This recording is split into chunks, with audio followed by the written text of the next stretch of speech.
Pak Ustadz, jodohnya supaya dapat jodoh terbaik, doanya Pak Ustadz, doa Nabi Zakaria, Rabbi la tazarni fardan wa anta khairul warisin.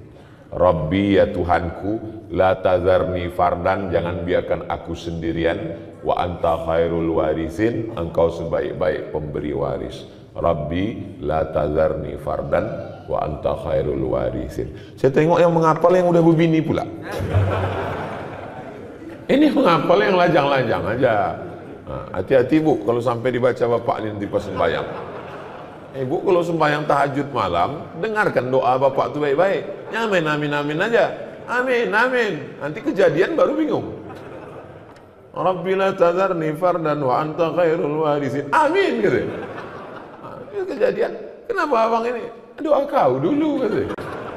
Nah, itu. Rabbi la tazarni fardan wa anta khairul warisin. Tak ada yang sulit bagi Allah. Asam di gunung, garam di laut, berjumpa juga dalam belanga. Siapa? Langkah rezeki, pertemuan maut, kuasa Allah Subhanahu wa taala. Tak ada yang sulit bagi Allah. Innama amruhu idza arada syai'an ayyaqula lahu kun fayakun. Jodoh takkan kemana, tapi ingat, saingan di mana-mana. Mohon doanya Ustaz agar diberikan keturunan yang soleh dan solehah. Dunia ini memang tak pernah selesai. Sebelum tamat sekolah, nanti kuliah di mana? Sesudah kuliah, udah kerja apa belum? Sesudah kerja, udah berbini. Sesudah berbini, udah punya anak. Udah punya anak, laki-laki apa perempuan? Laki-laki. Kenapa belum punya anak perempuan? Dunia ini sebetulnya tak sulit. Yang susah tuh mengamankan mulut orang. Jadi kalau diturutkan cakap orang ini gila kita. Jadi kita pede aja, banyak berdoa. Mohon doanya Pak Ustadz supaya diberikan keturunan yang soleh dan solihah. Rabbi habli minas solihin. Doa yang sudah pasti makbul, maka dikabulkan Allah doanya. Lahirlah anak namanya Ismail. Doa Nabi Ibrahim itu, Rabbi habli minas solihin. Apa kata orang? Ibrahim mandul, tak akan punya anak. Berbini sama Sarah, tak ada anak. Menikah sama Hajar, tak ada anak. Apa kata orang? Takkan punya anak itu Ibrahim. Berdoa Nabi Ibrahim, apa yang terjadi? Hajar mengandung, Sarah pun mengandung. Sekali dua saking makbulnya. Hajar melahirkan anak Ismail, Sarah melahirkan anak Ishak. Waktu lahir Ismail, umur Nabi Ibrahim 86 tahun. Berumur Ismail 13 tahun, lahir Ishak. Umur Nabi Ibrahim 99 tahun. Bayangkan bapak umur 99 tahun masih menggendong bayi. Doa Rabbi habli minas solihin. Sebenarnya mana kita belajar sebenarnya dan mana kita belajar adab. Tak jarang di luar sana banyak manusia sudah menempuh pendidikan tinggi tapi minim adab. Tak jarang juga para guru ngaji yang kadang tak pandai menjaga perasaan orang lain dalam ini menyindir saya nih.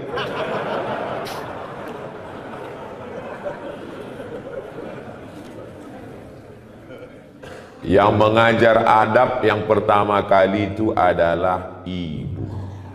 Ini saya duduk di atas nih. Duduk di atas dikasih kursi ini. Dalam lubuk hati yang paling dalam tetap merasa bersalah. Kau salah Somad, kau salah Somad, kau salah Somad. Kenapa? Karena kecil dulu diajarkan tak boleh duduk di atas kalau ada orang tua di bawah. Sampai udah setua ini pun tetap dia tengiang, tetap nampak wajah almarhum Muhammad. Tak boleh duduk. Jadi waktu datang tamu duduk di lantai. Kita orang Melayu bentang tikar pandan, duduk tamu di bawah. Saya di atas. Mak tu sudah mengkejip mata udah 2 kali. Saya tak juga turun, balik. Tak boleh bercelana pendek. Saya tak punya celana pendek. Sampai hari ini, kalau diajak orang mandi ke pantai, tetap bercelana panjang. Mandi kolam renang, tetap celana pendek. Tak boleh celana pendek. Kalau bercakap mesti ada ujungnya. Di mana kau sekolah? Di pesantren tu, di pesantren pakcik, di pesantren mak, di pesantren wak. Anak sekarang tak ada ujung. Kelas berapa kok? Kelas 3. Sekolah di mana? SD. Tak ada ujung. Kita dulu ujungnya mesti ada. Kalau jumpa cium tangan, minta doa, minta embus kepala, diajarkan adab tata krama sopan santun.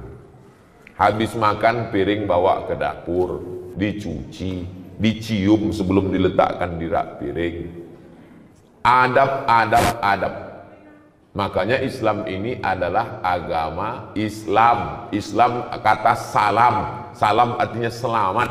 Selamat lidah, dari kata kasar selamat. Tak ada gunanya ilmu banyak. Kalau cerita ilmu banyak, yang paling banyak ilmunya google.com. Kalau cerita paling kuat hafalan, yang paling kuat hafalannya youtube.com. Yang paling hebat amalnya sampai masuk ke surga. Pernah dia tinggal di surga, keluar lagi, iblis. Iblis itu pernah di surga. Kita sehebat-hebat kita belum pernah masuk surga lagi. Kata iblis, hebat aku lagi dari kamu, kata iblis. Makanya akhlak. Ajarkan anak akhlak. Siapa yang menanamkan akhlak? Di rumah. Karena anak paling lama di rumah.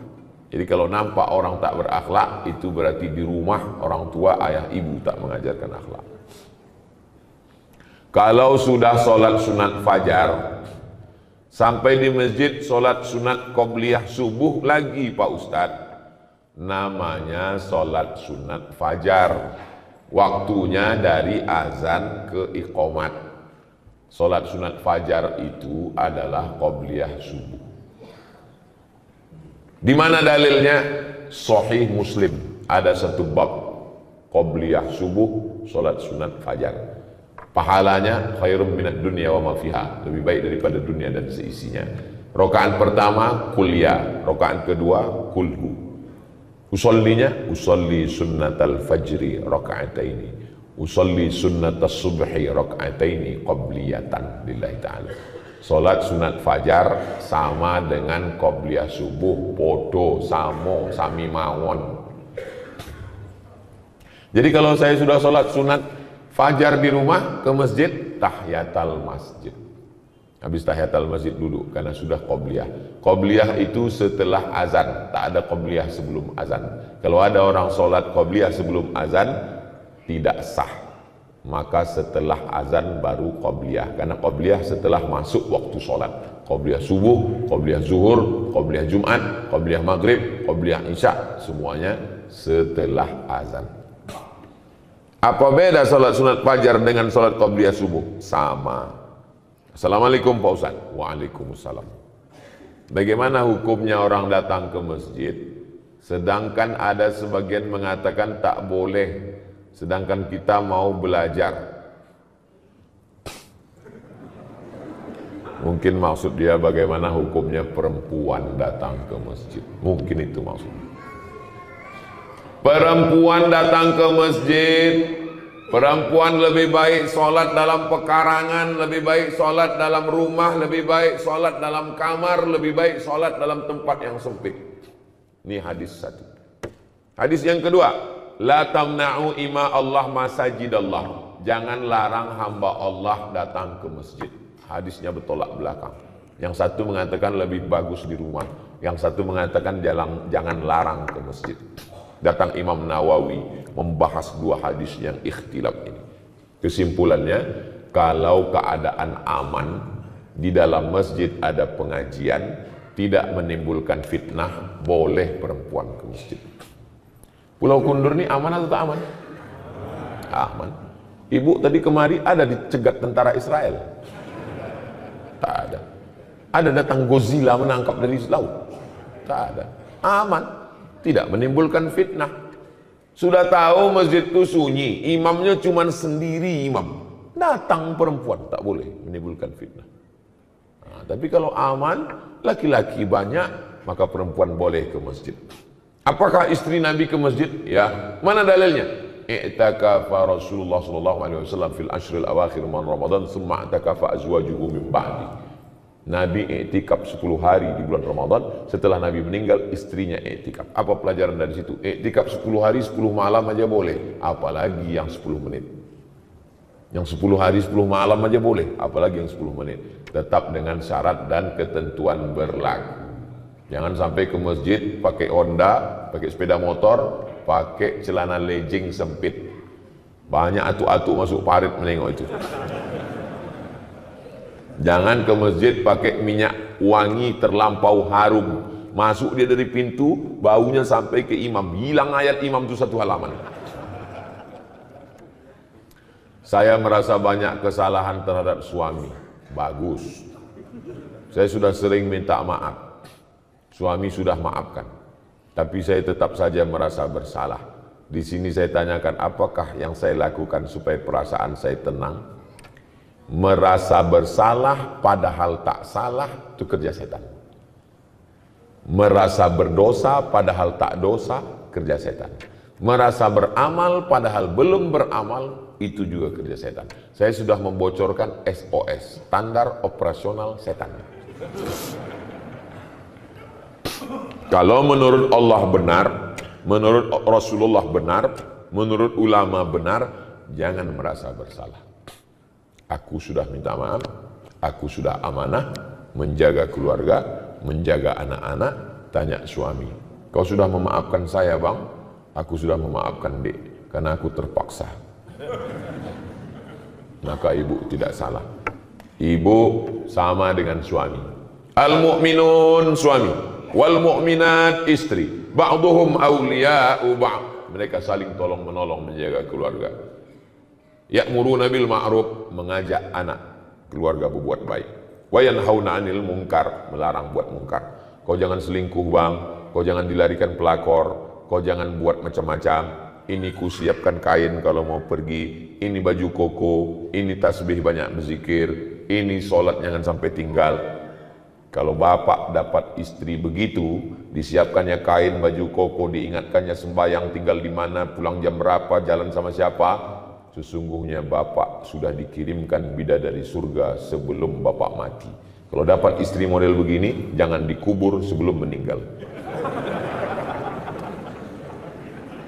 Kalau kita mengqadha sholat, mana yang didulukan, qadha dulu apa sholat sunat rawatib dulu? Habis sholat maghrib, habis sholat zuhur nanti, usolli fardhu zuhri arba'a raka'atin qadha'an qadha. Qadha hukumnya wajib, rawatib hukumnya sunnat. Zakat hukumnya wajib, sedekah hukumnya sunnat. Ketemu yang wajib dengan yang sunat, mana didudukan? Dudukan yang wajib. Tapi kalau saya qadha terus Pak Ustadz, saya tidak ba'diyah lah. Apa pula halangannya qadha? Bukan berat qadha itu. Kita hitung satu rakaat itu berapa menit. Tunggu ya, paskan dulu detiknya. Allahu Akbar, Allahu Akbar kabira walhamdulillahi katsira wa subhanallahi bukratan wa asila wajhatu wajhiya alladhi fatara as-samawati wal arda hanifan musliman wa ma ana minal musyrikin inna salati wa nusuki wa mahyaya wa mamati lillahi rabbil alamin la syarika lahu wa bidzalika umirtu wa ana minal muslimin. Bismillahirrahmanirrahim. Alhamdulillahi rabbil alamin arrahmanir rahim maliki yaumiddin iyyaka na'budu wa iyyaka nasta'in ihdinas siratal mustaqim siratal ladzina an'amta 'alaihim ghairil maghdubi 'alaihim waladdallin amin. Bismillahirrahmanirrahim. Qul huwallahu ahadun allahus samad lam yalid walam yulad walam yakul lahu kufuwan ahad. Allahu akbar subhana rabbiyal azim wa bihamdihi subhana rabbil azim wa bihamdihi subhana rabbil azim wa bihamdihi sami Allahu liman hamidah rabbana lakal hamdu mil'us samawati wal ardi mil'u ma syi'ta min syai'in ba'du. Allahu akbar subhana rabbil a'la wa bihamdihi subhana rabbil a'la wa bihamdihi subhana rabbil a'la wa bihamdihi Allahu akbar rabbighfirli warhamni wajburni warfa'ni warzuqni wahdini wa'afini wa'fu 'anni.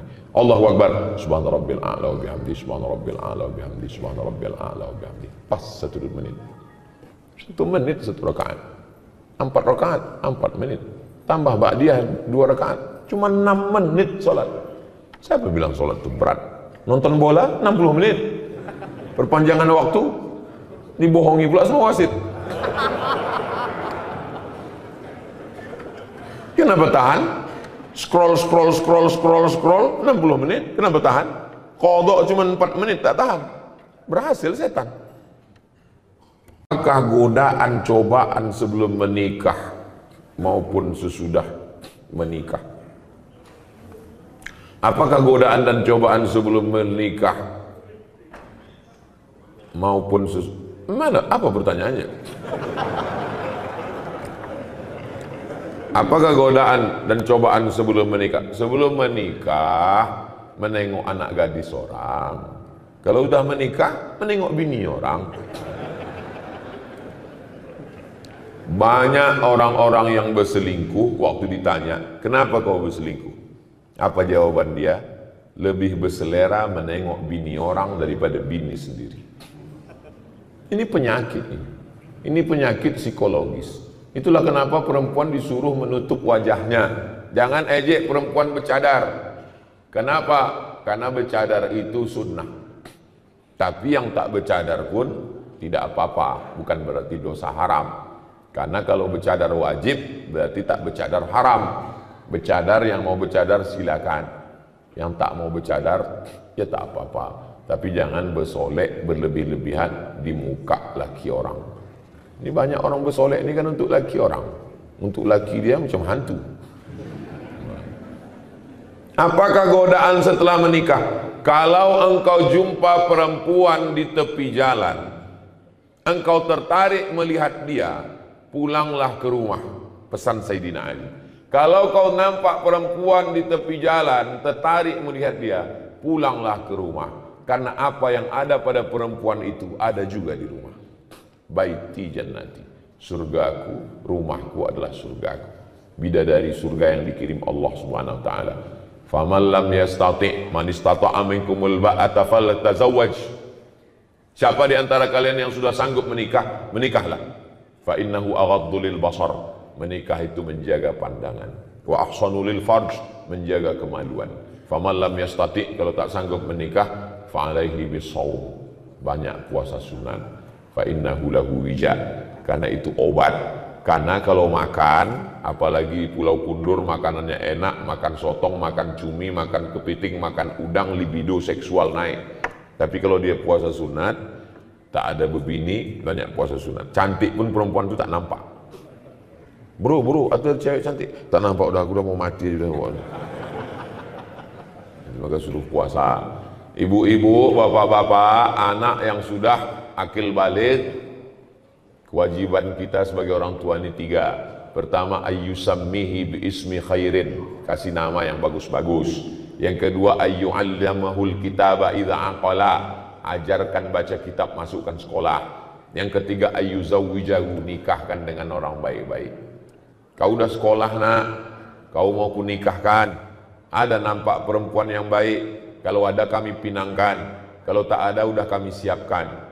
Nikahkan dengan perempuan baik-baik, jaga kehormatannya. Yang perempuan pun juga nikahkan dengan laki-laki yang baik-baik. Mudah-mudahan anak bapak ibu dapat jodoh yang soleh solihah.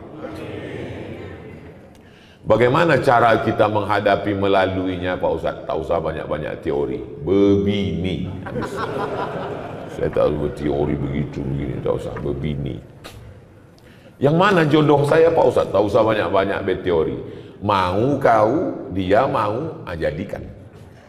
Itu semuanya berteori. Kalau jodoh kita, nanti waktu kita tengok bergetar kita. Bergetar pun kalau dia tak mau. Saya dulu kan lewat masa muda juga macam kalian, bukan langsung tua. Saya tanyalah tetangga dekat rumah, Pak, apa tandanya kalau dia jodoh kita? Kalau kita tengok bergetar gitu. Saya asal menengok perempuan bergetar. Tak usah banyak teori. Mau kau sama dia. Dah, tak mau dia. Bunga bukan setangkai, kumbang bukan seekor. Patah tumbuh, hilang berganti, hilang satu tumbuh seribu. Ini anak-anak muda nih, begitu mau minang orang, kaulah satu-satunya, tak ada yang lain. Kalau kau tak mau nanti abang mati. La ilaha illallah. Puih. Apa pula begitu? Macam tak ada aja perempuan di dunia ini. Banyak laki-laki ini mentalnya mental kerupuk. Begitu banyak perempuan. Pinang. Tapi jangan kalian meminang petantang-petenteng. Bawa Ustaz Haruna Hasim, bawa Pak Bupati, bawa Pak Sekda. Mereka juru bicaranya minangkan. Tanya, telusuri. Ayah dia siapa? Ayah dia kerja di kantor Bupati. Bawa Pak Bupati. Pak Bupati ngomong, kami membawakan ini anak tahfiz Quran mau minang, pasti diterima. Mana mungkin orang itu berani nolak? Awas kalau kau nolak nonjok gue. Jangan kalian petantang-petenteng minang, belum tuh. Saya Saya pun tidak saya minang. Kiai, saya minta tolong Kiai. Pak Kiai tolong pinangkan. Saya diam aja. Pak Kiai itu bercakap. Somad ngomong untuk Kiai. Enggak, saya diam aja. Jangan bertantang-tenteng. Jangan saya kalian bawa, saya diterima nanti. Apakah saya salah jika saya berpihak kepada mereka yang lemah padahal mereka salah? Udah lemah salah pula lagi. Pula kita berpihak kepada orang yang salah. Betul kata Allah, betul kata Rasulullah, betul kata ulama, lemah dia, kita tolong. Unsur akhaka, tolong saudaraku, zaliman au mazluman, yang zalim maupun yang dizolimi. Kalau yang dizolimi kami tolong, kami tahu cara menolongnya. Yang dizolimi kami tolong. Tapi kalau yang menzolimi, macam mana kami menolongnya? Tahan tangannya. Orang yang mau menzolimi, memukul, menganiaya, tahan tangannya. Begitu cara menolong orang. Tolong saudaramu yang menzolimi maupun yang dizolimi. Jangan diam menengok orang teraniaya. Saya jalan bawa mobil, nyetir sendiri. Saya tengok ada satu anak diletakkan di atas parit. Di atas parit ini ada papan. Anaknya berdiri, dia lempar sama dua orang anak pakai batu. Turun saya dari mobil, saya tengok lama. Saya tengok anak yang dilempar. Habis itu rupanya lama-lama dua anak ini sadar, ditengoknya saya. Tengoknya saya, ketakutan. Saya bilang, kau berdua bawa ayah kau sini, aku pijak batang lehernya. Kalau sekali lagi ketangkap kau menganiaya, membuli anak-anak ini, habis kalian gua. Saya paling pantang menengok orang, membuli orang. Baik anak-anak maupun orang dewasa. Tak boleh menganiaya orang, tak boleh menzolimi orang. Maka kalau kita menengok ada, walaupun hal kecil remeh-temeh, banyak orang, itu anak-anak biasa. Itu sudah membunuh mental dia. Berapa banyak anak-anak bunuh diri gara-gara mentalnya diejek, diolok, mengadu sama maknya, ngadu sama ayah. Memang begitu anak-anak. Jangan, anak-anak ini mesti kita bela. Anak saya, keponakan saya, itu ditanya. Ada kawan di kelas itu yang ngejek-ngejek, ngolok-ngolok, ada? Tak ada. Kalau ada mengejek, balas. Mana boleh kita balas ejek? Boleh. Disentilnya telinga kau, cabut telinga dia. Yang dibiarkan anak kita diolok-olok orang. Apakah saya membatasi pergaulan suami? Kalau suami berkawan sama peminum khamar, pecandu narkoba, ibu jangan diam. Jadi bagaimana kami bersikap kalau suami saya nih Pak Ustadz sering berkawan, mabuk-mabuk, sakau-sakau, pecandu narkoba? Sebentar ya.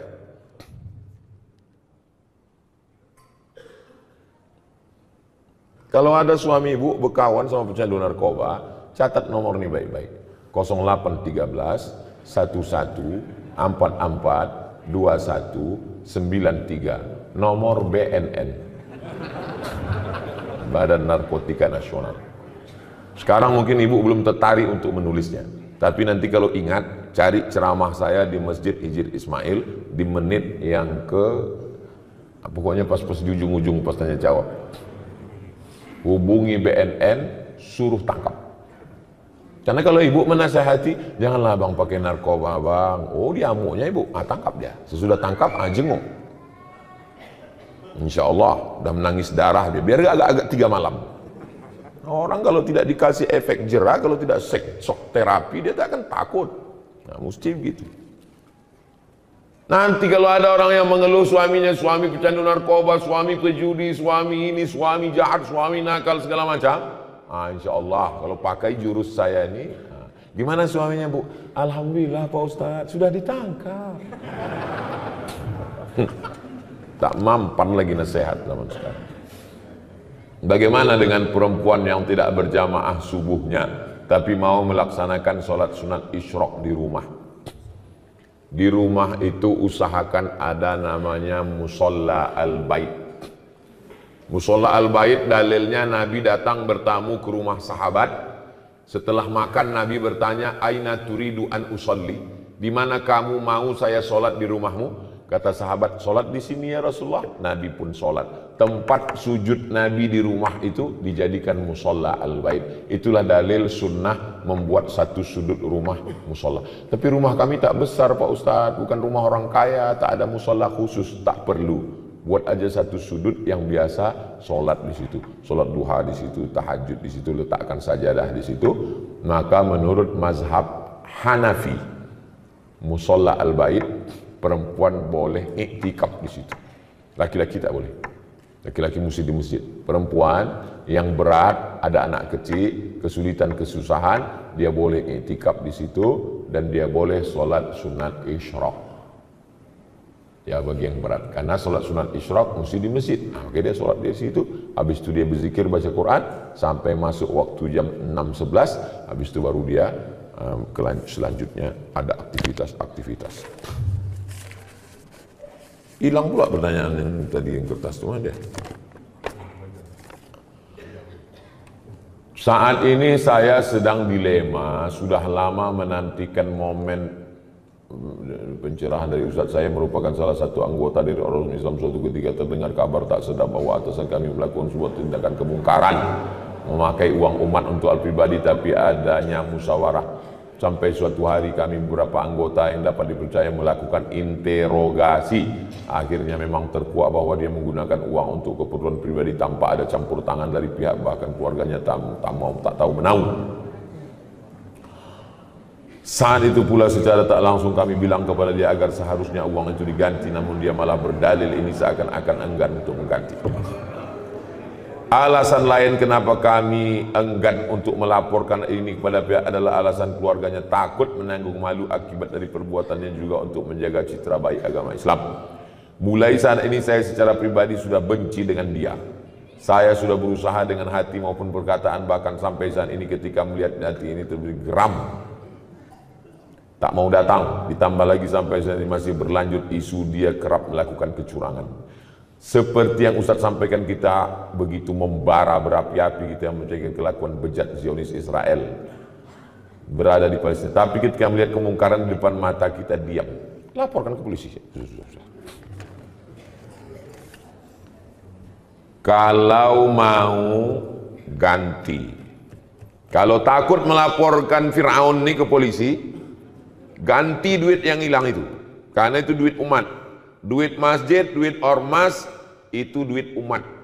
Pertanggungjawabannya kepada umat. Kalau tak mau melaporkan dia karena menjaga nama baik, ganti duit.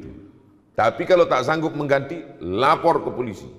Akan disita barang dia untuk mengganti duit itu. Ustadz, sekretaris kita memakai duit. Melaporlah wakil saya ke saya. Dekat rumah mak saya ketua, ini wakil saya, sekretaris memakai. Berapa dipakainya? 45 juta. Saya bilang, lapor ke polisi, penjarakan dia. Malulah kita Pak Ustadz, begitu begini, nanti kami ini. Pergi saya ke kamar, saya ambil duit. Ini 45, masukkan ke kas, mengganti si hantu belau setan laknatullah alaihi. Keluarkan dia dari pengurus, jangan masukkan lagi. Kalau mau, ganti pakai duit pribadi. Kalau tidak, laporkan ke polisi. Jangan diam. Kalau takut melaporkannya, laporkan ke saya. Nanti datang, jumpai saya. Biar saya melaporkan ke Pak Kapolres. Lengkap dengan KTP semuanya. Biar saya melaporkan ke Pak Kapolres. Biarlah saya terlambat pulang nanti agak 1 jam. Yang didiamkan. Kenapa didiamkan? As-sakitu anil haq, diam melihat kemungkaran, setan akhras, setan bisu. Di dalam Islam ini ada namanya akhlak, tapi juga ada namanya hukum. Pencuri, as-sariqu was-sariqatu faqta'u aydiyahuma, potong tangannya. Pezina, az-zaniyatu faz-zani fajlidu kulla wahidin minhuma mi'ata jaldah, cambuk 100 kali kalau belum berbini. Kalau sudah berbini, farjumuhumal battah, lempar batu sampai mati. Islam ini bukan cuma akhlak, Islam ini ada hukum. Untung syariat Islam tak dilaksanakan. Kalau dilaksanakan syariat Islam tak betangan kau bilang. Masih syukur aku masih mau pakai hukum polisi, kau cuma di penjara. Apa pula malu kepada agama Islam? Ini buktinya dia terus melakukan kecurangan. Ini kertas-kertas ini saya simpan, saya bawa balik. Karena kalau tak saya bawa balik, tinggal di sini tanya, tulisan siapa tadi itu? Mudah-mudahan Allah menjaga kita semua insyaallah. Ala hadhihi niyyah al-Fatihah. A'udzubillahi minasyaitonir rajim. Bismillahirrahmanirrahim. Alhamdulillah rabbil alamin arrahmanir rahim maliki yaumiddin. Iyyaka na'budu wa iyyaka nasta'in. Ihdinas shiratal mustaqim. Shiratal ladzina an'amta 'alaihim ghairil maghdubi 'alaihim waladdallin. Amin. Allahumma salli ala sayyidina Muhammad wa ala ali sayyidina Muhammad. Ya Rabbi bil Mustafa balligh maqasidana waghfir lana ma madha ya wasi'al karami. Ya Allah, sampaikanlah maksud niat baik kami berdiri TK tahfiz Quran, SD tahfiz Quran, SMP tahfiz Quran, madrasah aliyah tahfiz Quran, pondok pesantren tahfiz Quran Hijr Ismail. Ya Allah, Allahumma ja'al abna'ana wa banatana min hafizil Quran wal hafizat. Jadikan anak-anak kami menjadi para penghafal Quran.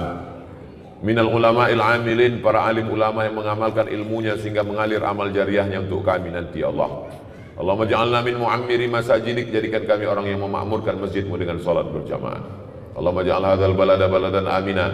Jadikan Pulau Kundur negeri yang aman dan damai. Baldatun thayyibatun wa rabbun ghafur.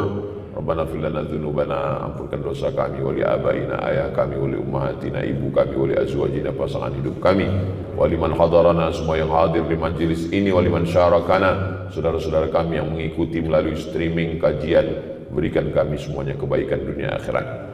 Allah marzuqna rizqan halalan thayyiban mubarakan fih. Berikan kami rezeki supaya kami dapat berinfak, beramal, bersedekah. Jadikan anak-anak kami anak-anak yang baik, yang menolong agamamu nanti, mujahid fi sabilillah. Rabbana atina fid dunya hasanah wa fil akhirati hasanah wa qina adzabannar. Wa sallallahu ala sayyidina Muhammad wa ala alihi wasallam. Walhamdulillahi rabbil alamin.